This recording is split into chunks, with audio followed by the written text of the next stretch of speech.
Namungi w'omuntu okuva mu butalo okuli akawooyina akamanyiddwa nga Ssenti bali ku ddembe Kibuli ne Bulenga n'abatuze okuva Mukono ne Katose n'ebitundu ebirina nnyo betemu Zika Florence Najjo w'emyaka 23 ne Robina Najjo w'emyaka 40 abafidde mu kabenje ku Sande ku makya ku luguudo oluva Mutiyana okudde mu Bende.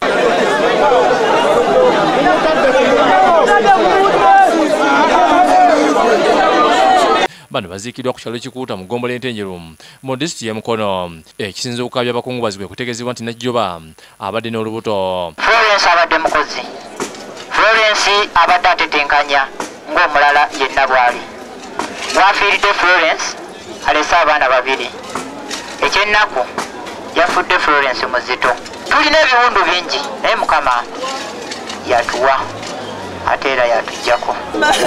Mama balungi bange bambi. Ababiri bano Najjuma Ebulenga Nakiwe ekingira abaana ba Nakibule ne Edward Lyombo ng'abadde ku lule ekika kya Fusi yabadde ku byeka ebirimi babadde okusubula Fort Portal nga wamu kwafiiddeko abantu 6 n'abala ne bagenda n'ebisago.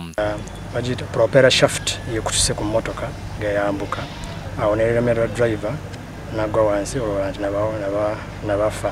Omusumba w'obusumba bw'ensanja Yosa Mukinduse Mukuyi akulemeddemu essaala ezisibula abagenzi bano akuttira abakungubazi okweteekateeka essa yonna nga beenenya n'okola ebyo ebinabasobozesa okugenda mu ggulu kubatirya amanyi essaawa gy'anaafa. Ne bannaffe wano badde bakyalina pulogulamu mu mwaka 2014 bali balina n'opulogulamu ne mu mwaka ogujja naye nga tutamanyi enteekateeka ya Katonda leero tuli bangi bwetuyo muntunuuliddemu ebigambo bya Katonda naye tetumanyi ani asookayo. Ku mmotoka eno kwabaddeko abooluganda 3 ng'omu yekka Magule Nabwetemu ow'Ekibuli yasimattuse.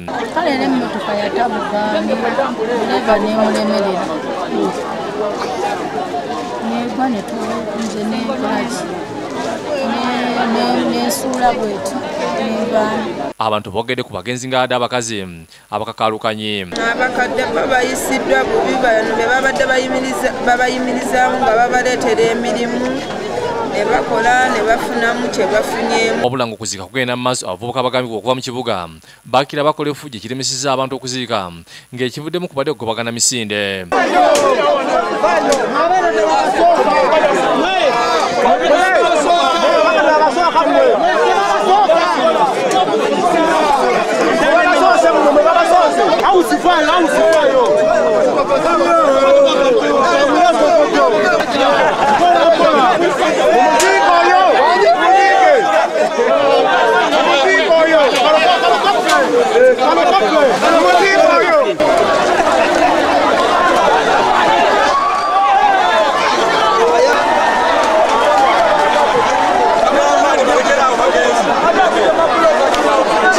Henry Nsubuga yakusakidde eggulu eno ku Lwabukedde TV.